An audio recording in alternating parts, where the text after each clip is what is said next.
Welcome to the Powell Movement.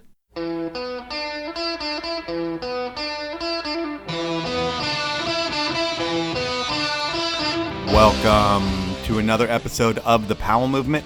I'm your host, Mike Powell, and we are just months away from the Olympic Games, and over the next 8 weeks, I'm going to have a lot of Olympic medalists. I started with Bobby Brown last week. He wasn't a medalist, but hopefully he will be soon, and I'm going to bring a non-medalist on again this week. My guest is Spencer O'Brien, and she's an X Games gold medalist. She's won the Dew Tour and all types of contests over her long career. She's going to be 30 years old when the Olympics hits, and this is going to be her last hurrah. She'll be a favorite from the Canadians to be on the podium, and we will see if she's able to make her Olympic dreams a reality. Before I start talking with Spencer and her career, I need to thank you for listening to the show, and I need to ask you to follow me on Instagram at The Powell Movement. And please share my social posts. While liking them is great, sharing them is even better. It gets a lot more ears on the podcast. I also need to thank my sponsors. They are evo.com, diecutstickers.com, Sierra at Tahoe Resort, Rescue Water, and Unofficial Networks. They make the show happen, so please support them as they support me. Now, let's talk to Canada's finest, Spencer O'Brien. Hi, how's it going? Good, how you doing? Good, thank you. Where did I catch you coming from? You were driving in the car, it sounds like, for like 2 hours from training? Yeah, I just came back down to Vancouver from Whistler. Yeah, the weather's going to be bad for a couple days, so I'll spend a couple days in my own bed, which will be nice, and then head back up there to do some more riding when the weather gets a little better. So are you working out at a gym with a trainer back in Vancouver? Well, yeah, we have a team gym in Whistler that's for Canadian athletes. So we just had like a team workout up there. And that ran a little bit long, so that's why I got on the road a bit late. I'm American, so I don't really know how you're set up. I guess you don't train out of Salt Lake City. Well, yeah, it's not quite as big as a center of excellence, but kind of the same idea. We've got it's called Canadian Sport, and they have facilities kind of all across the country that Canadian athletes can use. And if it's not as big, does that mean it's not as excellent? Depends how you look at it, I guess, but I've heard pretty good things about the center of excellence. I've never gotten to go, but it looks pretty sick. Well, it's in Utah, and the one negative there is the beer. I guess the negative with beer in Canada, and I don't know if you drink beer, but it's like $20 a beer. Yeah, it's very expensive here. Alcohol is definitely not cheap. It's pretty funny when Canadians go to America because it's like, how can you not buy it? It's so affordable. That used to be how it was back in the day, I think, with Americans going to Canada for weed. They'd go to the Whistler drugstore, and it was next to nothing. But in the U.S., it was like illegal, and you could get in trouble. Canadians come down here for the beer. Exactly. Did you spend a lot of money on beer last night for the big Grey Cup game? I did not. I don't follow football, and I am a bad Canadian. I didn't even know it was the Grey Cup until today. I didn't know either, but there was a clip on TV, and I was like, oh, I should ask about the Grey Cup, because every Canadian loves a version of American football that's Canadian. Yeah, I don't know. I don't really get, I feel like it's more like the prairies. It's like so big in the prairies, but I don't know, we weren't really raised on the BC Lions so much, but I actually don't even know who played in that game, which is pretty bad. It was the Argonauts against the Stampeders, and the Argonauts won by 3. I have that in my notes because I wouldn't have known that either. Well, there you go. Yeah, a little more of a hockey fan over here. Vancouver, your team? Yeah, absolutely. And do you remember that one fine night years back? I don't know if you guys won or lost the cup because you made global news for destroying your city. Yeah, we've kind of made a habit out of that, unfortunately. Both times Vancouver's been in the final game, Vancouver decided to riot when we didn't win. So I don't know what we'll do if we actually win. There might not be a city left. People, win or lose, they just like destroying things on a championship night for some reason or another. Mm-hmm. In talking about your life in Vancouver, you were actually born in Alert Bay, right? Yeah, that's correct. It's a really small island off the northern tip of Vancouver Island, kind of on the inside passage there. And yeah, it's about 6 kilometers of paved road on the entire island, and about 900 people live there. And yeah, it was a really great place to come from, and spent my early childhood years there. And yeah. How long did you stay there? I lived there till I was 4, and then we moved 3 hours south to another town called Courtenay, which is where the biggest ski resort on the island, on Vancouver Island, is located. So that's kind of how I got more into snowboarding. You started out like most kids your age, because at this point you're almost 30, right? Yeah. You were pretty much born when snowboarding was born. It's a few years older than you in the grand scheme of things. But when people your age started, it was on skis, right? Yeah, absolutely. Like I skied from the age of 2 until 11, and then I switched over to snowboarding. And with skiing, was it something that you were fully into? Like, I mean, I'm sure eventually you got fully into snowboarding, but with skiing, was there a racing portion of it, or were you in a freestyle program? How did that go down after you kind of figured out how to ski? Well, it was really something we just did as a family. My dad really loved to be on the mountain. He loved skiing and snowboarding, and my whole family did it together every weekend. And my older sisters got the choice to either ski race or snowboard. My family could kind of only afford to purchase either a pair of race skis or this funny thing called snowboarding, and both my sisters chose snowboarding. So when it was my chance to make that choice, I wanted to be just like them, and I followed in their footsteps. Are you the youngest of the three? I am, yeah. Okay. And did your parents, were they trying to have a boy eventually? And they're like, 1 girl, 2 girls, 3 girls, we're done. Yeah, I think my dad was really holding out hope that I would be the boy, but I don't know. It was kind of cool that he didn't get any boys because he raised us a little bit like that. And I feel it's why I got the opportunity to do so many sports. And he was really active with us as kids. So I feel kind of lucky that he didn't end up with any boys. Yeah. Just a pile of girls. And was your mom in the picture too? Yeah, absolutely. Yeah, she would come up every weekend with us. And kind of as we got older, my middle sister Avis and her didn't come up as much anymore. And it was me and my oldest sister Megan that were really into snowboarding. And my dad, he commercial fishes, so he only works in the summer. So he would have his winters off, and he would just spend all his time bringing us to contests and taking us up the mountain every weekend. He never worked during the school year when you were growing up? Yeah, not usually. Like maybe a few weeks in March sometimes he would go away to do the herring. The bulk of his work was pretty much June through October. Growing up, were you out on the fishing boats and putting in hard work like that growing up? Yeah, all of us actually grew up working on the boat. As soon as we were kind of old enough, we would be allowed to kind of do that as a summer job. So we get to go out for a couple weeks a year and then make a little bit of money. And that was kind of like our form of allowance, I guess. It gave me such a deep appreciation for nature and eventually the mountains. Was growing up on the boat and just being out there with my dad. And my mom also worked on the fishing boat with him. So it was a little bit of a family affair.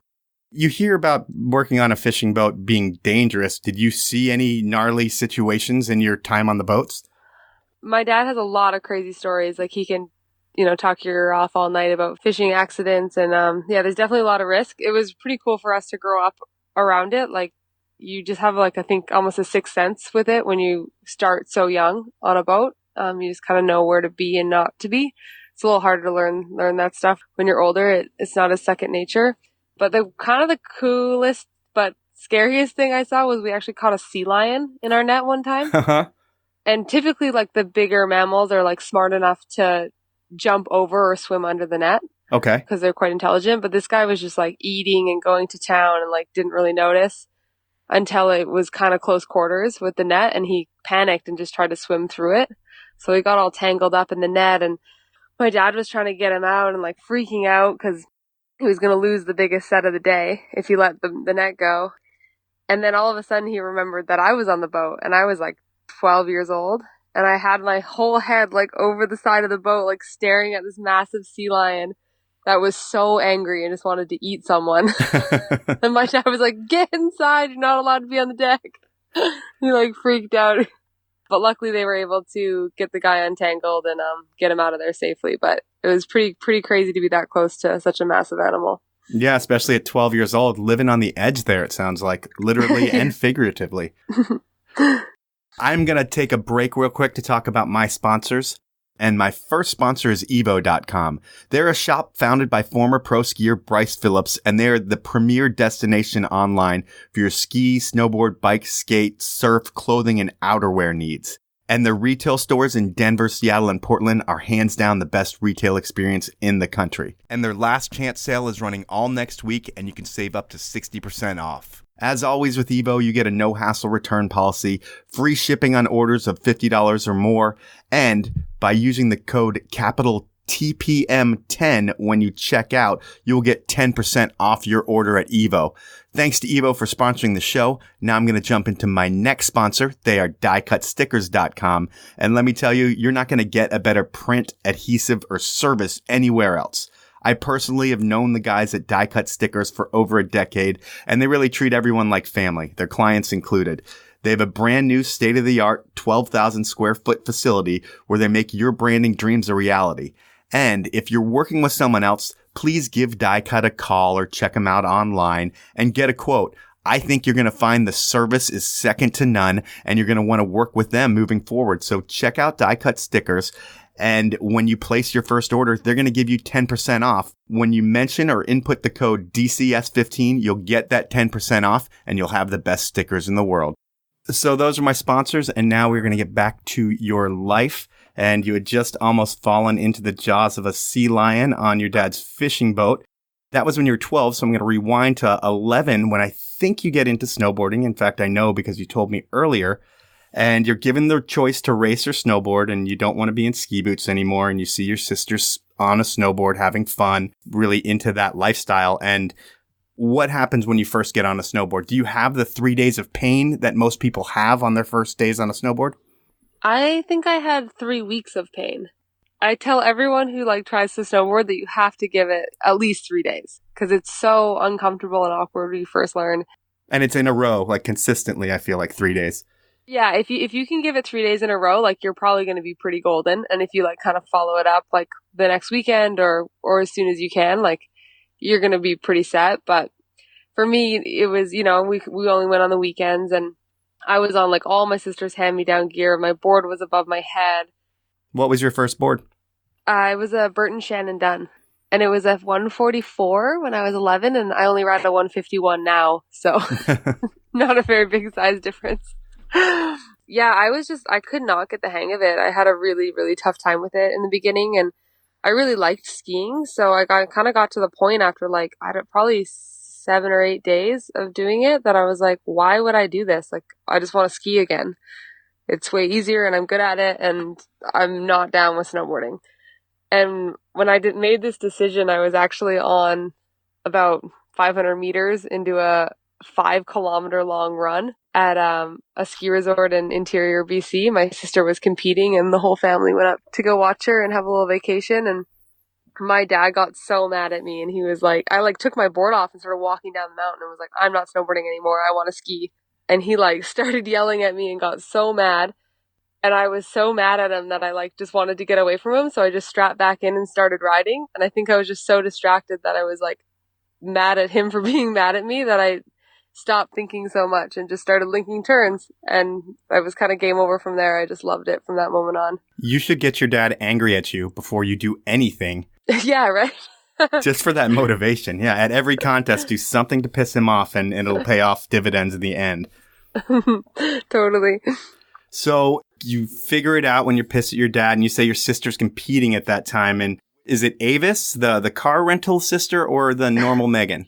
It's Megan, my oldest sister. She was already competing when I was learning how to ride. So I basically, as soon as I learned how to turn, I was going to half pipe contests with her. These are the days when everybody does everything, right? There's a slalom aspect, there's board across, and there's pipe. Is your sister doing all of these? Yeah. And that was kind of my dad's deal when we kind of kept up with it and were enjoying competing, was that if we were going to take the ferry and drive 5 hours, that we kind of had to make the most of it, and we had to do every event. So it was really great because it really made us both really well-rounded athletes and riders. And I'm not the biggest, racer, but I think learning how to do gates at a young age gave me such good fundamentals on my snowboard. Learning how to keep your base flat when you need to and when to edge. I mean, I think all that stuff, especially in board across too, you're learning a lot of stuff really quick with transitions that transfer over to your slope style and everything, and probably even in the pipe, and just learning how to pump up and down those transitions. Yeah, for sure. I think it's becoming a little bit of a lost art in snowboarding is Snowboarding? Well, yeah, snowboarding, and when people did every event, that was always the most impressive riders to me, were people who could do slopestyle and half pipe and ride big mountains and kind of do it all. And the sport has gone so nuts in the last few years, and it's very difficult to be competitive at everything. So it's a natural progression, but it was pretty cool when people could kind of do everything.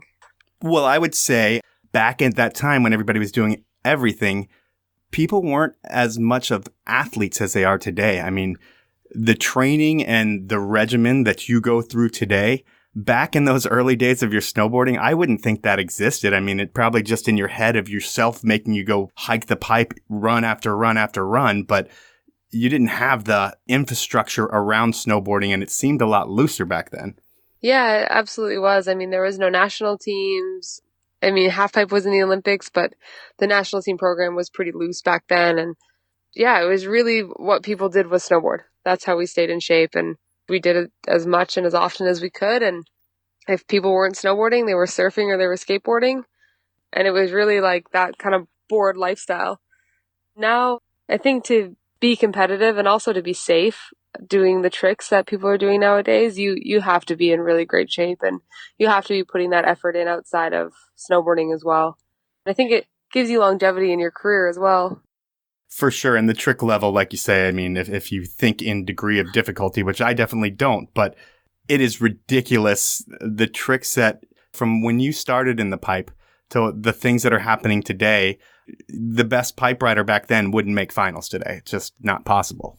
Oh, yeah, no, not even close. Like the best male pipe rider, like from Salt Lake, Sean's run is probably almost the same as Chloe's right now. It's changed so much. So it's been really cool to be a part of it, though, to see that evolution and see how far it's come. And you were focused on pipe for a good amount of your younger days, right? From like 12 to 15 or like 2000 to 2003. It sounds like pipe is your main focus. I mean, you're doing slalom and boardacross too, but you excel at pipe. Yeah, I really liked half pipe and was becoming more and more competitive in it. And we kind of had like plans to like maybe try for Torino as like an initial Olympics and then kind of gear up for Vancouver. That was right around the time the Vancouver Games got announced. And that dream was like a little bit short-lived for me. I was still really young and kind of figuring out what I wanted to do with my future. And my mountain actually stopped building a half pipe. So I kind of started riding park more often. And that was right around the time that slopestyle became this more consistent event on tour. So I started riding park more and then competing in slopestyle. And it clicked with me so much. I loved it immediately and kind of knew it was the right event for me over half pipe. When your resort stopped making that, or when the mountain stopped making the half pipe around 2000 to 2003, I'm guessing they didn't have like a pipe dragon or something to build one of those easily. Yeah, no, and I remember the first half pipe we ever had at my home mountain was actually hand dug. And you had to like sign a waiver and wear a helmet to hit it because it was like built by just like snowboarders on the mountain. It was like, yeah, just built by like garden shovels. So every wall and every transition feels a little different. Yeah, and they were like the walls were like 8 feet high. My mountain did have a pipe dragon for a little bit, like a small one, but I think it broke down or something. And I mean, it was never the best half pipe in the world, but it did the trick. But it was cool. I mean, it gave me the opportunity to find slopestyle, and that's obviously brought me pretty far. Now, when I think between the two disciplines, between slope and half pipe, both range of competitors are all athletes for sure, especially at this level in this day and age. But I've always looked at pipe as if you're going to hit 15 walls and pump those transitions up and down, the amount of wind that you need to be able to have a full pipe run and have it with your full energy. It seems like in the pipe, if you're boosting 10 feet out, 12 feet out, it's 22 feet to flat if you push off the wall. Was it tough transitioning from pipe to slope, or do you think it would be harder transitioning the other way? I think it's harder to transition the other way just because with slopestyle you can kind of, I don't want to like say this really, but you can almost be like a worse snowboarder. Your fundamentals can be a lot worse with slopestyle. You really just need your board to get to and from the next feature. It's air awareness, right? Yeah, air awareness is super important. And I think that's why you're seeing a lot of the new generation having really strong gymnastics backgrounds. What do you think about gymnastics backgrounds? I mean, sometimes you see people practicing their motions before their run. What do you think about that? Because to me, I have nothing against it because those guys are super talented, but I'd rather see a styly run compared to one that I can tell that the guy was a gymnast. Yeah, and I think that's where you see the difference. And I think some people have like kind of melded the two sports together really well. But yeah, there's definitely those people where you can tell that they're like almost doing gymnastic tricks, not snowboard tricks. But I think that's what's cool about snowboarding is that that part is still preserved, that style is still a judged factor in our sport. And I hope it continues to be that way because I think having that background is really great. I think it makes you a safer snowboarder as far as air awareness and tricks go. And I think it's becoming something that's really necessary to have if you're going to be successful with people are doing quad corks now. So if you don't have that gymnastics background, it's a little bit harder for sure. So yeah, it's going to be interesting to see where it goes from here. But I think the course design that's coming up is really helping to kind of round everything back out again. I think we've seen such a massive explosion of progression on the men's side especially, and now on the women's as well. But I think the way the courses are being built with these really unique features and more transition hits and rollers, it's just kind of adding that creativity back into the sport again. So who is the best gymnast in snowboarding? I think the best gymnast in snowboarding is probably Billy Morgan. Okay. He's a UK guy, and his background is in sport acrobatics. He's actually one of the most insane athletes I've ever met in my life. It's mind-blowing the things that guy can do on a snowboard and off a snowboard in a gym. But yeah, he was the first person to ever do a quad cork a few years ago. And yeah, his air awareness is just next level from having that background. But he loves snowboarding, and he's super sick at it as well. So it's cool to see him kind of take what he's learned from that other sport and bring it into snowboarding. Yeah, when you say quad cork, it's hard to get your mind around. Even when you see the video and it's slowed down, it has to be slowed down to really see what's going on. Like you said, what's next? Because in skiing, there was something called aerials back in the day, and they didn't have poles. They went off crazy jumps, and they did like quad corks. Where does it go from where it is right now? I mean, do you think the tricks will ever be reined in and style will be a focus more so than it is now? Because while you say it is judged, there's nothing that's going to beat the quad cork. In an Olympic event, if you stomp a quad cork with bad style but you land it cleanly, it should beat everything else, right? Yeah, that's where the hard part comes in. And I think where that unique course design really helps. I mean, no one's going to be able to do a quad off a quarter pipe hit.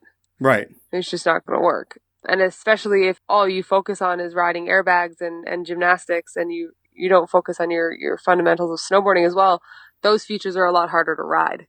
And that's kind of where you see guys like Stolly Sandbeck and Mark McMorris stand out when those features come up, because they have like a background in halfpipe and they are really well-rounded athletes when it comes to every part of snowboarding. So I think that's really cool, is that you can kind of dictate the course of evolution of the sport through the way the courses are designed. And I think that's why it's really important to never standardize courses, which I think the Olympics would really like to do. Have it always be 3 rails and 3 jumps. They want it as cookie cutter and predictable as possible for them, I would think. Exactly. And I think it's so important to maintain that creativity in course building, because I think it preserves the style and creativity of the riders as well. I'm going to reel it back a little bit because I kind of got on a tangent there somehow about style or whatever. But high school, what kind of kid are you? Are you popular, nerd, this, that? Did they have cliques in Canada? Yeah, absolutely. I come from a pretty small town, so we didn't have a ton of kids in my high school. But at least me and my friends thought we were the cool kids. I have 2 best friends, and we used to call ourselves the tripod, because if we didn't have one of us, we would fall down without our legs. I don't know. I kind of had a few different phases. I did pretty good in school, but I also had like a kind of rebellious punk phase where I was skateboarding and a little bit emo. Do you ever get in trouble? Yeah, a couple times. Anything of note? Not really. I was a pretty good kid, but yeah, kind of like rebellious in school a little bit. I remember my choir teacher really hated me. I convinced everyone in our class to vote for Bohemian Rhapsody as the song we got to sing, and she just hated me for it. I think you lose all street cred when you bring up a choir teacher. They make you take choir in Canada. Was it like a Catholic school? No, it was just a regular public school, but it was like an elective. I thought it was going to be really easy to get an A in. It's choir. Like, how can you do bad in choir? Unless you can't sing. I'm an awful singer. And I just think she gave me a C+. Can you sing Bohemian Rhapsody for us? No, I don't remember it anymore.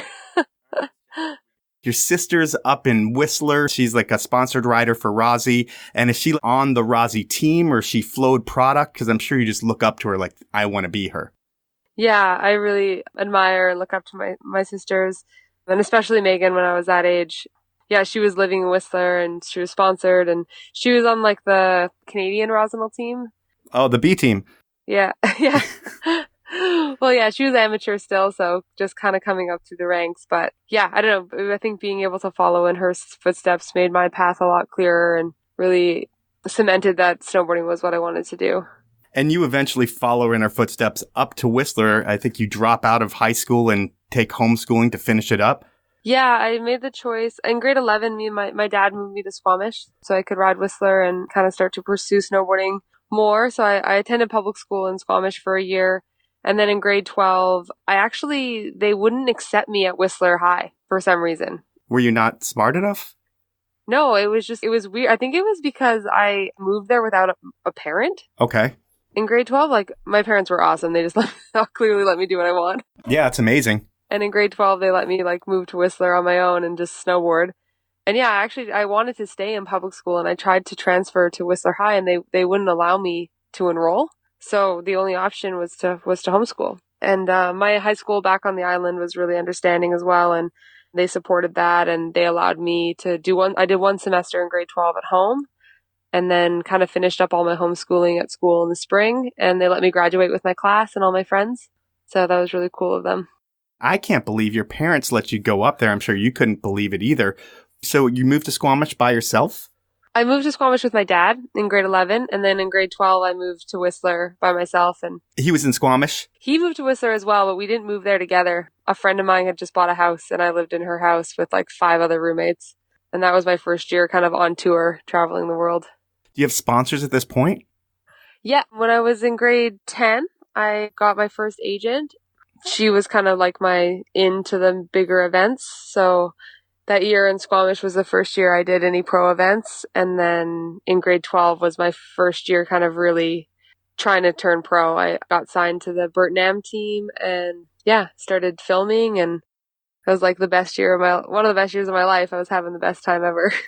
You're riding a lot for yourself. I mean, although you do want to turn it into something more in snowboarding, but there is no regiment other than the one that you're going to put on yourself and your filmers too, of getting up and getting out there. But it's not like worrying about what you're going to eat or worrying about what you're going to do at night. It's like, hey, I just have to be up to be on the mountain.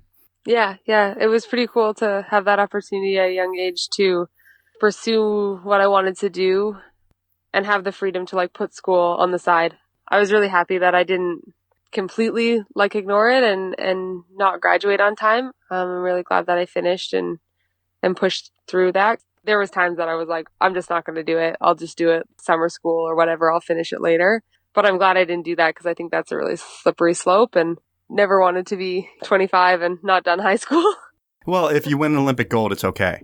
You can be 25 and not finish high school. But if you don't, yeah, you need to finish high school. And it's a good thing that you did. And hopefully you'll be able to win gold as well. But going up to Whistler, it's not the cheapest place in the world. And you saved all your fishing money and you worked in like one of those drive-through baristas and saved all your money. And that would have been at a young age doing that to be able to move to Whistler. Yeah, I had a job as a barista for a little bit and I saved like all my fishing money from working with my dad.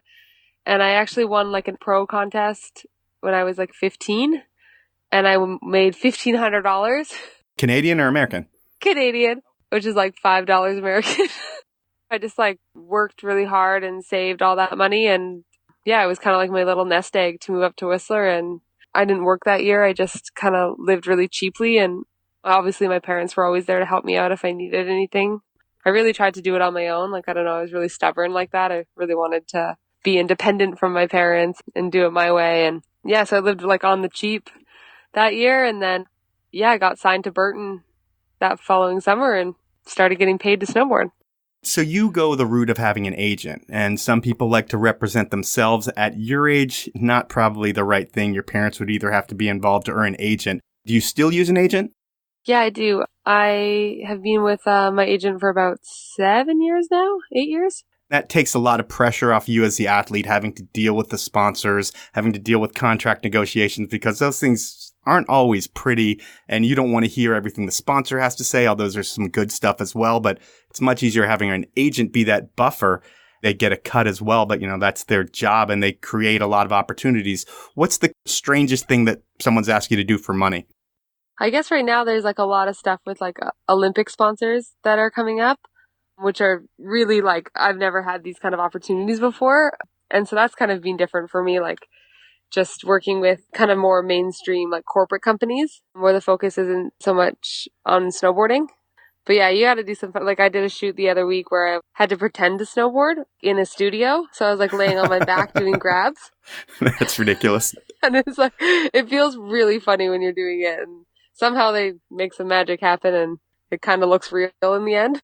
In the moment, I'm like, can't you just let me hit a jump and take a picture? So you have this agent, she gets you on Burton AM team and snowboarding. I don't know if in Canadian snowboarding, but in the US, it seems like the AMs get paid. Do they get paid in Canada? Back then they did. I feel lucky to have kind of come in at a really, I had a big chunk of the good years of snowboarding. The industry's not in the greatest place anymore, so I'm not really sure how much money AMs make anymore, but I was pretty lucky to get a little bit of money every month from Burton back then and get a travel budget. Like that's the biggest thing is, having that money to be able to get to the contests and get to shoots. And that's, what allows you to be able to do your job. So I hope AMs are still getting that because otherwise it's pretty tough to make that money to be able to get to everything you need to be at. In your career, you've won some big events, but when you're in Whistler, what's the big event or two that really made people take notice of you? Because you've won X Games and you've competed in a ton of X Games, but before that, there had to be a couple events where like a holy shit moment happened to team managers where like, that is the future right there. Was there any moments like that? I think for me, it was, I guess, the year before I got signed. I'd ridden like Flow and AM for Burton just for product for a long time. And the first year I had my agent, I went out to US Open in Vermont to do like the open qualifier. Okay. And I ended up randomly kind of getting into the rail jam, like super last minute. And I ended up getting third, which was pretty crazy because that's like, it was a full blown pro event and I was 17. Wow. Like that's kind of how I ended up getting signed to Burton. And then the following year I ended up getting second in slopestyle there. And yeah, those were kind of the two big results that put me on the map, I guess, and kind of got things going for me. And that was when the Open was in Vermont? Yeah, it was. And then, I think I was 16 and 17. And that must have been years. Crazy for you because the pictures that you see from those Vermont years, it looked like the biggest party that snowboarding's ever seen, and it was on an annual basis. Yeah, it was pretty nuts out there. Like the East Coast fans are just incredible. I kind of miss having events out there because the people just love it so much. And I don't know, it's just so fun to compete in that environment when people are so stoked and just love having it there and are such snowboard fans. So yeah, that's definitely one difference from like Vail to Stratton. And just, I don't know, Stratton just has like such deep roots in snowboarding and it always hosted the Open. But it's definitely like tough to build the pipe you need and the course you need. And I think the move to Vail was a good one as far as venue goes. And then the contests start getting bigger. You move towards 2008. You take the bronze at X Games. And for you, and I would think for a lot of people, did you look at the X Games as your Olympics at one point? Because I've talked to a few others who, even today, they say they'd rather have an X Games gold than an Olympic gold. And I think that's kind of crazy just because the Olympic gold pays dividends for life. X Games gold is awesome and is street cred. But to you, what's more important? It's hard to say. Like now, like winning X Games was like a lifelong goal. Like my whole career, like that's what I grew up watching and that's what I grew up aspiring to do. Like Olympics were not a possibility for me until I was 24. So the first half of my career, that was like not even on the table. And I had, when I was a kid, I wanted to go to the Olympics for halfpipe and it was something I had dreamed about. But when I really got into snowboarding and really, really fell in love with it, it was X Games. Winning that in 2016 on my 10th year there was like, I don't know if any moment will be able to top that. It was such a special moment for me and kind of like a defining moment for my career. But I mean, everyone wants to win a medal for their country. I think you kind of can't compare any event to the Olympics because you're getting to represent something bigger than yourself, which is really special. And I imagine the pride that comes along with one of those is pretty incredible and indescribable. So I think they're different. I want to win both. That would be amazing. But yeah, they just kind of hold different places of value for me. Now it's time for me to jump into my next set of sponsors, and the first is Rescue Water, and they are all about proactive recovery. What does that mean to you? Well, think of it like this. If you're really tired, you skip the coffee and you go straight for an energy drink. And if you really need to hydrate, like when you're working out, going out, or getting out there, skip the sports drink and drink a cold rescue water. It replaces the electrolytes much better than your traditional sports drink. And you know how I know it works? I went out last night and I went a little too big. I came home, I slammed a rescue water, and when I woke up this morning, I didn't feel like I went out last night. Make Rescue Water work for you by heading over to rescuewater.com and you'll save 20% on a 12-pack case with the code RESQ-WATER-TPM. Enter the code, get the Rescue Water, and you can thank me later. My next sponsor is Sierra at Tahoe. They're the only Tahoe resort that's certified unserious and delivers an amazing value. And you know what? Sierra at Tahoe is always thinking of you. From hiring lifties who will write you sick notes to get you out of work, to flipping their patio stones each night for maximum après enjoyment, they have you covered. On top of that detail, you're not going to find a Starbucks or long lift lines at Sierra, just pure, unadulterated fun. If you live in the area or are planning a trip to Tahoe, head over to sierraattahoe.com for more information. Those are my sponsors. Now back to the podcast. People can Google and see your runs, and I can put some links in the show notes because we really aren't going to talk about what you did in contests. We don't need to talk tricks. We can talk wins. So there was bronze in 2008 and 2009, bronze in 13, 14. So there's a big gap getting medals in X Games. And was something going on in your life between 2009 or 13, or is just a couple bad runs? I call it my X Games curse. I think I I went bronze, I went silver back-to-back years. And then I was like, now I'm going to win gold. And I just put so much pressure on that event that I just blew it for so many years. And then I think it was in 2012, and it's funny that X Games doesn't count that year. They pretend it didn't happen. Why is that? I don't know. I don't know why they do that. They just say it's called X Games Teen, and the other 2 years that they hosted the X Games there, those medals do count. Like Jamie has one less gold and Annie has one less bronze, and I have one less silver in our medal count because that year doesn't count to ESPN. I don't understand it. It makes no sense. Yeah, so in 2012, I broke that curse and got silver there, and then the following year I got bronze. Well, we're going to pretend like 2012 didn't happen. So yeah, so you didn't get another medal till 2013, but in 2012, you're also like the Dew Tour champion, I think the world snowboard champion. So you're still winning a lot of stuff. It's just like you said, the X Games curse. Are there any nerves when you're competing, or at this point, is it like, this is what I do. I don't get nervous before my run. I know exactly what I'm going to do, and I just make it happen. No, I fully still get nervous. I think everyone does. I don't think you can't when you put so much into something and you want so badly to land your run and do well. And yeah, I get pretty crazy butterflies. I definitely have little ways that I try to deal with it, but I don't know. It's just part of the deal. And I think it's part of what makes it exciting is those little butterflies you get right before you drop in. But it's not something that affects your confidence. I mean, because some people are basket cases at contests. The preliminaries are fine, but once their run in the finals happens, it's like it all falls apart. Oh, I'm the reverse. Qualifiers is so much more stressful than finals. It's way worse. There's way more strategy and you have to do enough to make it through, but you don't want to do something too hard that you fall. And then once you're in finals, it's just send it. There's no thinking. You just got to do your hardest run. And I don't know. I feel way more at ease when I'm in a final than if I'm in a qualifier. And in a final, when you have 2 or 3 runs, do you try to land a safe run first and then drop some hammers, or you just go for broke? It kind of depends. Depends how I'm riding and depends how I'm feeling and what I want to kind of accomplish at that event. Sometimes I just send it and do my hardest run right away. But a lot of times you'll try to have even if it's just 180 less on your last trick or whatever, you'll try to have something that is going to make it happen for you and probably get you on the podium. And then you kind of got that run that you think will win. And yeah, it just kind of depends how I'm riding. If I've been landing that run in practice, I'll just go for it. There's no question. Another thing about sponsors is, I don't know if you're still on Nike, but are you still on Nike first? Yeah. I've re-signed with Nike Canada as an athlete and with Vision. So I'm still on the goggles and I'm still on the training wear and the shoes. And yeah, but there's no more snowboard program. So I'm no longer on that. With that, and Nike's a great company. I'm sure they've done some amazing things for you, but there's other snowboarders that I'm sure feel it had so much potential and they were probably willing to give up other sponsors, albeit for more money from Nike. but they probably saw a huge future in Nike. And I'm sure Nike was saying, hey, we're going to do this in snowboarding. We're going to be authentic and we're going to really make an impact with the product. And then, I don't know, a few years into it, they pull out of snowboarding, period. It was like 2014. And how do you feel as a snowboarder? Because I feel like when you go with Nike, there's always that thought in your head that maybe they're going to be using snowboarding to help their shareholders' bottom line.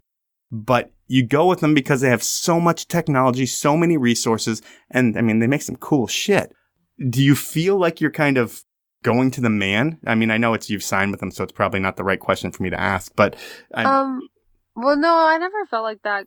I mean, I kind of get where people come from with that, like, oh, it's a corporation, and like, you shouldn't support it, you should support local, and blah, blah, blah. But then I think it's funny because then people are like, yeah, Volcom, super core, but Volcom's owned by like the company that owns Prada. And it's like a massive conglomerate. So like, it's kind of impressive to me that they've kept up that image for so long when they're owned by a massive corporation as well. And I think when it comes down to it, like, of course, there's amazing core companies that you can support. And there's not many. There's not many anymore. And that's the big thing also. And I mean, are you going to be able to make a living from those companies as well?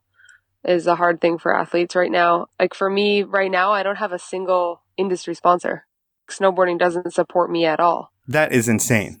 The industry's in a really tough place right now, and it makes it really hard for athletes. So for me, I've had to kind of go outside of the sport to continue to do what I love and continue to pursue it as a job ever since Nike kind of pulled out. And it was heartbreaking when that happened because the people who they put in place to run that program were snowboarders and they love the sport. And I think they did such a good job representing it and bringing Nike into it in a really authentic way.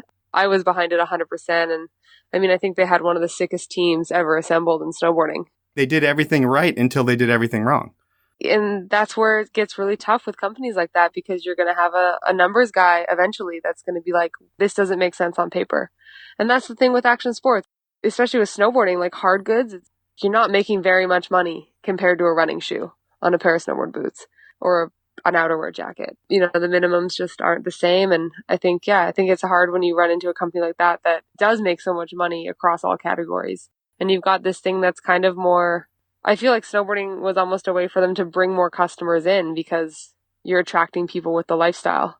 It's a cool factor. I mean, it's like, hey, how do we tell people that we aren't corporate? We bring in snowboarding and, you know, they have skateboarding and we'll look like we're a little bit street to go with our suits. Yeah. And they've done a great job with the skate program, and the snowboard program this time around was incredible. And I was really sad to see it go. And I think a lot of people loved the boots. They loved the product. And I think that's the hardest thing is, you know, they did put the money back into the sport. They made a lot of great movies. They sponsored a bunch of contests. They did a lot of grassroots events. The program was really, really incredible. And I mean, it could happen to any company, really. I mean, we've seen so many brands just go out of business, no matter how core or great they are. Sometimes that happens. I worked for a corporation for like 16 years in ski and snowboard and saw the corporate clause come out and saw how it can change a brand. And really, with most of the corporate companies, I can't speak for all of them, it's the shareholders that matter. So say you're going to make $10 million on the snowboard side, and in a typical business plan, maybe 10% would go to marketing. So that $1 million would come back.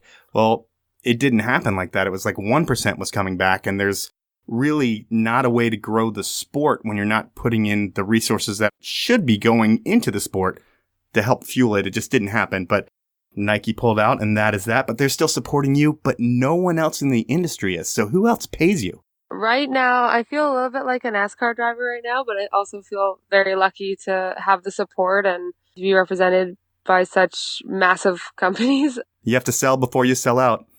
I'm Rockstar with Rockstar Energy, Mazda Canada, Visa Canada, RBC, which is a Canadian bank. The Royal Bank of Canada. The Royal Bank of Canada, Nike, and yeah, those are kind of my main guys right now. So you're doing well. Yeah, it's good. Like I'm able to keep doing what I love and make a living and pay the bills. And I mean, I can't complain. I've got a pretty great lifestyle. For sure. And do you own a home? I do. I bought a place in Vancouver just before the last Olympics. Oh, wow. So your place is probably quintupled in value, which is great. Yeah, it's Vancouver is kind of, I mean, it's always been really high, but it's kind of gone psychotic in the last couple of years. I'm glad I got in when I did. Yeah, it is stupid. It's like one of the most expensive places in the world to live, I think. So I did see in some photos that you were riding an APO board. Were you sponsored by that brand? Yeah, I was. I rode for APO for 3 years. Did they pay you? They did. And then they went out of business, though. It sounds like there were some people that had to take legal action to get paid from them at the end of the day because they went out and signed a ton of great people on the ski and snowboard side. And sometimes when you come in with a huge marketing spend, it's hard to ever recoup that. Yeah. Yeah, I think they did they did a couple things wrong on that end. And yeah, I know some people had it a lot worse than I did. I definitely didn't get all that I was owed, but I got most of it, so I was happy with that. And they made a great product. The boards were actually really good. Coming from Burton, all I had ever ridden in my whole life was Burton, and I was really nervous about switching boards. That was like a really big thing for me, was having a good quality snowboard, and they did. They built great boards. But yeah, like you said, they just came in a little too hot. And they had Russian investors. So there was a bunch of stuff after Sochi with the Russians not being able to get their money out of the country or something. And I don't know. It was a bit of a mess, and it was a shame to see it go under, and a shame to see like some other athletes that were really badly affected by that. When you leave a big brand to go to something that no one's ever heard of, and it's a dream of building a brand, and then it just disappears, you're kind of screwed. But some people are able to find other sponsors. Some people have to go to the Royal Bank of Canada. Hey, I'll take it. Yeah, totally. I would take it too. And so the big turn in your life, I would say, and you tell me if I'm wrong, but you're getting ready to win your first Olympic medal. You've qualified for the Olympics, and you're diagnosed with rheumatoid arthritis. Now, to me, I don't know anything about rheumatoid arthritis. I think of arthritis as like my fingers hurt, but it's got to be a debilitating disease. And what are you experiencing? Yeah, so rheumatoid arthritis is one of the more severe forms of arthritis. I didn't know. This was the same way. I thought arthritis was something you got when you were old. And yeah, your fingers hurt and your knees hurt a little bit. And yeah, you were just sore. That was all I knew about it. And when I was diagnosed, I was like, what does this mean? Like, that's an old person thing. Like, how do I have that? I'm 25 years old. And as I learned more about it, it's extremely debilitating and extremely painful. And when mine was at its worst, I could not lift my head off the pillow in the morning. It would take me 25 minutes to get out of bed and down my stairs to make a cup of coffee. It was that painful to move and that difficult to put my feet on the ground. I had to walk down a set of stairs with a hand on the wall, a hand on the railing, and one foot on every stair. Wow. Yeah, to be 25 and be in an action sport and to feel that way, it was heartbreaking. I didn't know what was wrong with me, and I did not see any way that I was going to make it to the Olympics in the state that I was in. But once I was diagnosed and medicated properly, that kind of all opened up again. And yeah, it's a pretty special day when that pain gets taken away. You really take that relief and hold on to it tightly. Is it something that's away for good as long as you're medicated, or does it come back? Do you still have bouts of it? I've been very, very lucky to have found a medication that handles my symptoms really well. I really feel my age, and I have occasional, like, small things that don't affect my riding in any way or really my day-to-day life. But a lot of people aren't that lucky, and a lot of people with rheumatoid are on multiple medications, and they struggle to find day-to-day relief just to be able to live their life normally and to be able to do activities the way they used to be able to. And how do they medicate you? Is it like just pain medication, or is there something to treat it? Well, it's an autoimmune disease, so it can go into remission, but what they do is the medication that I'm on is an immune suppressant, so it kind of tricks my body into not making inflammation, basically. Okay. Because arthritis is essentially your brain thinks you need more inflammation, which is what your body does to heal yourself. But it's just kind of the wires are crossed a little bit, I guess, and your body just keeps sending inflammation to your joints. And if you have inflammation in your joints for a prolonged period of time, it begins to erode. And that's where the pain comes from and the swelling. So if your body doesn't make inflammation, then you don't have that pain, which is kind of the thought process on my medication. But there's a lot of different types, and everyone is different. Like, what works for me will not necessarily work for the person right next to me who might be exactly the same as me. With the medicine for rheumatoid arthritis, Is that something you have to get cleared through the IOC? Because I know everything that goes in your body could be a red flag that makes you not able to compete anymore. You're months away from the Olympics. And how does that go down? Do you have to like submit paperwork for this anti-inflammatory? The drugs I'm on now, I do not need it's called a TUI, a therapeutic use exempt form. So that's pretty much if anything, like not anything that's on the banned substance list, but if it's used like for a medical reason, it can be exempt from the banned substance list for that particular individual. So for what I'm on right now, I do not need one of those, which is really nice. But back then, when it first went down, was that an issue, something you were concerned with? Yeah, for sure. Especially when we were trying to figure out, because I was diagnosed so close to the games. I believe, like November 28th or something before the Olympics. And I went through a handful of different drugs trying to find one that would allow me to be able to snowboard. So yeah, so we were definitely double checking everything I was taking to make sure that we had all the proper paperwork filled out if necessary. And yeah, because that's a scary thing for an athlete when you're testing out different drugs. It's like, can I take this and will I test positive if I do? Yeah, it sounds like they send random drug tester people out and you never know what's going to happen. Has it happened to you? Yeah, I've been drug tested a lot, actually twice in the last month. How many have you failed? None. Okay, None. just curious. You can't. If I wouldn't be snowboarding, or I wouldn't be able to go to the Olympics if I failed any. But yeah, I mean, it's pretty straightforward. You just got to tell them where you are, and they've got a great website that you can check anything you can even get from the drugstore. You just type in the ingredient, and it'll tell you if it's banned or not. It's pretty foolproof if you're diligent about it. Your Olympic experience, that first time you go to Sochi, and we all heard of a ton of red flags there. I don't know if you saw them or not, but it didn't matter because the games went off, it seemed like, without a hitch. The hitch for you was you made finals, but you weren't able to really put it all together, and that was your Olympic experience. But really, to get into the finals after being diagnosed with rheumatoid arthritis, I'm going to guess you're one of the few Olympians with rheumatoid arthritis at that games, and to make the finals as impressive as it is. But when I think of the Olympics, I mean, it's great if you win a medal, but there's a ton of negatives that I think are stacked against them. And from what I've read about you, it seems like you're a good person who likes to give back and is a genuinely like clean living good person. And when you think about the games, they build these crazy infrastructures in these towns that can't afford them, and they waste a lot of the country's economy, it seems like in some cases, to build these facades that won't be there in a few years just so you can snowboard and do some other sports as well.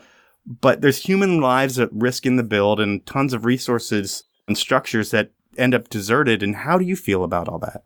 Yeah, I mean, I think it's kind of the double-edged sword of the Olympics. I think the philosophy around the games and the way it makes people feel is extremely special and something that I've never experienced outside of them. How did it make you feel? Well, it makes everyone so proud of where they're from, and it brings people together. And I think that is such a special thing. Being in Vancouver as a spectator was the first time I ever really experienced it. And it was just so cool to be in the city. Even if you were just not even at an event, you were just on the street with people and people were just celebrating and everyone together. And it wasn't even like my country's better than your country. Everyone was just celebrating together. And it was such a really cool thing to see so many people come together and so proud of their athletes and where they're from. And I think that's such a special thing that the Olympics can create. But there is a lot of corruption with the IOC. And, you see it in what happens to these cities afterwards. I think at the same time, there is a responsibility from the city to not bid if it's something they can't afford and to have proper infrastructure in place prior. And that should be also a responsibility of the IOC. Like, should Russia have ever gotten the games? Probably not. Should Rio have gotten the games? Absolutely not. And there should be stricter regulations from the IOC on the existing infrastructure that needs to be there. Because you can't ask a country to spend $15 billion or I think Russia was 30 billion. Something stupid, yeah. Something stupid. And I think Vancouver did a great job. Like the things we had to build as part of that were stipulations from the IOC ended up being really great things for Vancouver and Whistler. We got the highway upgraded. It's a much safer highway now. We got the new train from the airport into the city. Vancouver did a great job of reusing structures we already had. They built very few brand new ones. Then you look at Sochi just 4 years later and they built everything brand new and everything is going to just fall down and never get used again. And that's really sad to see. And I think it's really hard on the country and hard on the people. And I wish there was a way to kind of balance that amazingness that the Olympics brings and the pride it brings to the athletes and to the people and the country that gets to host it with kind of more responsible and environmentally friendly kind of approach to it. And I think maybe that means beginning to reuse Olympic venues and not having to have it in a different place every time, because it is just a massive undertaking. I think that's the smart way to do it, but it seems like on these big events, smart isn't really taken into consideration. It's more money. Yeah, I was going to say it's more monetary value. Yeah, and that's, unfortunately what happens on the top level for some reason just about everywhere. Another thing about the Olympics that I want to ask you about is, you think back to the days of Terje and his mentality that snowboarding doesn't belong in the Olympics. He could have easily been in the Olympics. He probably could have medaled if he had just, above average day for him. And looking at snowboarding being in the Olympics over the past, 20 years or so, I don't know if you can look to it and say it's benefited the sport based on the numbers, but, it's definitely created a new type of athlete who can be a competition-focused athlete on the highest level, where I don't know if snowboarding used to have that. It was a little bit looser. But what are your thoughts on the Olympics in general and the impact on snowboarding? Yeah, I think that's an ongoing debate in snowboarding. I think it's a really amazing opportunity for the athletes and the riders that get to go and represent their countries. And I think that side of it is incredible. I don't necessarily think that it's brought in more money into the industry per se. I'm sure there's a few people that watch it at the games and go, I want to try that next winter and pick up a snowboard. But most of the people who are watching people in the Olympics, they don't want to try anything like that because it's not attainable. It's not realistic. You see triple corks. I mean, that's not going to happen to the average Joe getting into snowboarding. Yeah, but I think that's what a lot of people think, right? Is it's the biggest stage in the world and the most viewers, and if more eyes are on the sport, more money, more participation, and that's just kind of how people looked at it. And I don't think we've necessarily seen that. I think it has its place in the sport. I don't ever want to see independent events go away, and that's kind of what we're starting to see right now. Aaron Style in Beijing that just happened last weekend was a FIS World Cup, which for me, coming from my generation, is heartbreaking to see, because Aaron Style was the coolest, most badass event in snowboarding. And my whole life, all I wanted was for women to be in Aaron Style and to get invited to Aaron Style. Now it's a series, right? Yeah, and it's a series now, and still up until now, to get one of those rings is a really big achievement in snowboarding. And last year in Innsbruck was the first time that women were ever invited to that event as a big air. And now it's a World Cup, and you literally don't have to do anything to go to Aaron Style. You just have to be on a national team. That's heartbreaking for me, just to see, because I see kind of FIS and the IOC just taking little bits by little bits from snowboarding, and I hope we can find a way to balance it.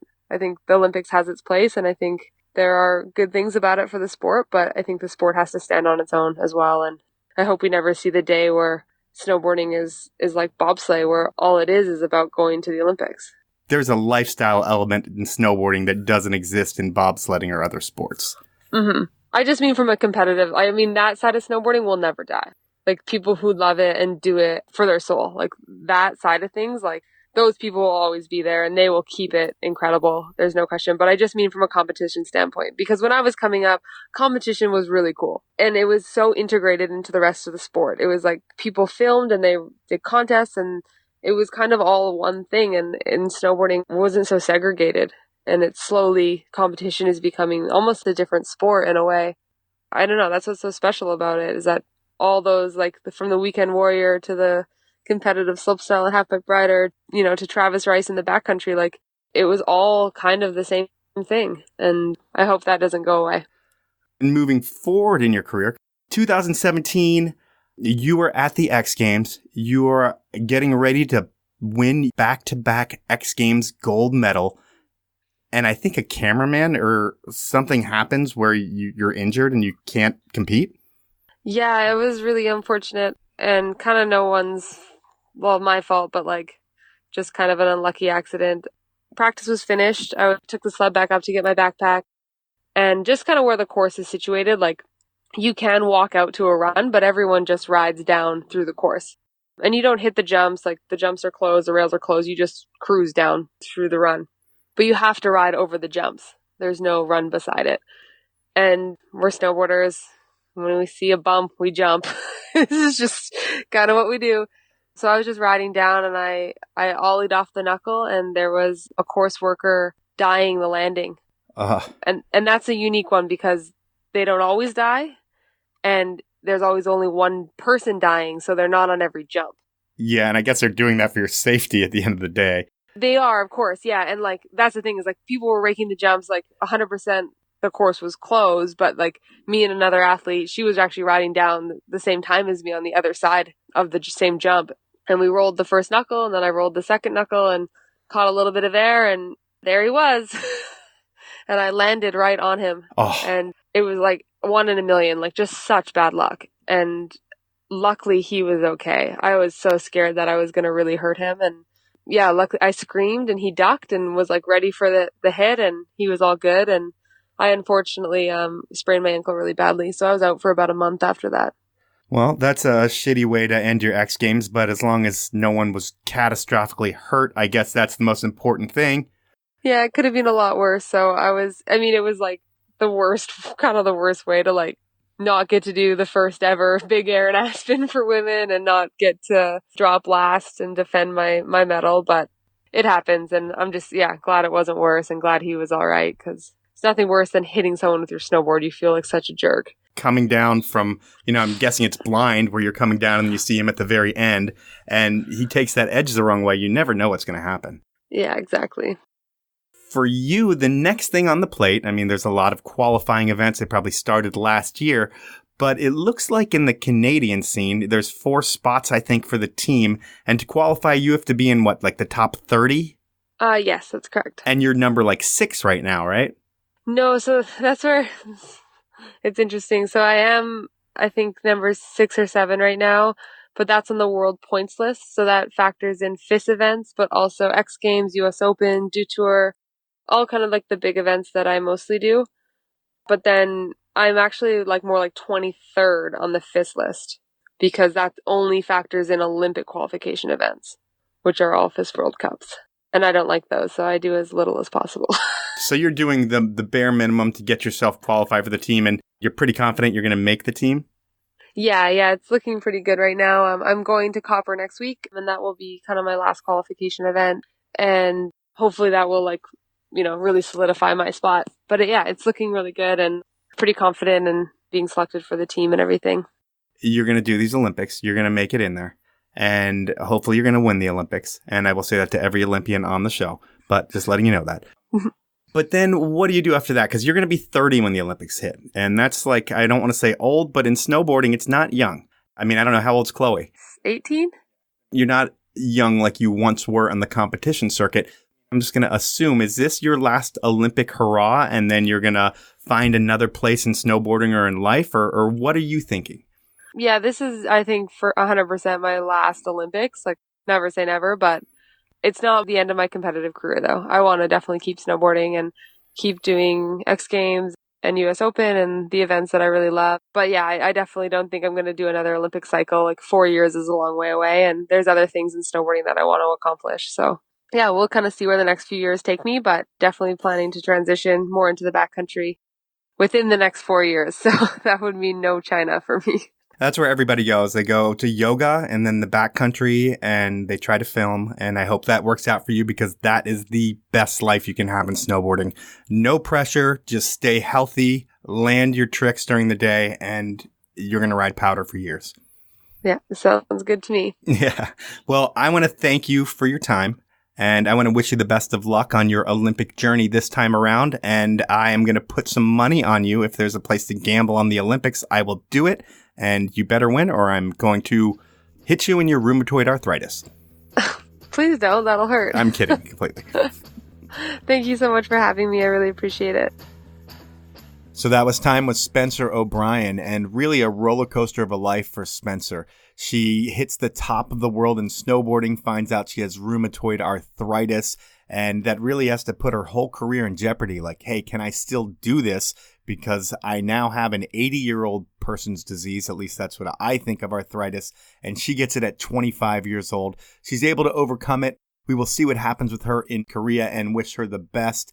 Next week on the program is someone who has also lived a roller coaster of a life. My guest is Roy Tuscany, and he was once an aspiring pro skier who had a career-altering injury that left him unable to use his legs for a while. He eventually regained control of his legs, and while he was in the rehabilitation process, he started the High Fives Foundation, and he is making a difference in a ton of lives, and we will talk to Roy about everything that he's doing with High Fives as well as his whole career. I want to thank you for tuning in each week and listening to the show and encourage you to share any of my social media posts. I also need to thank my sponsors. They are evo.com, diecutstickers.com, Sierra at Tahoe Resort, Rescue Water, and Unofficial Networks. Please support them as they do make this show happen. And I thank you for listening, and I'll talk to you next week.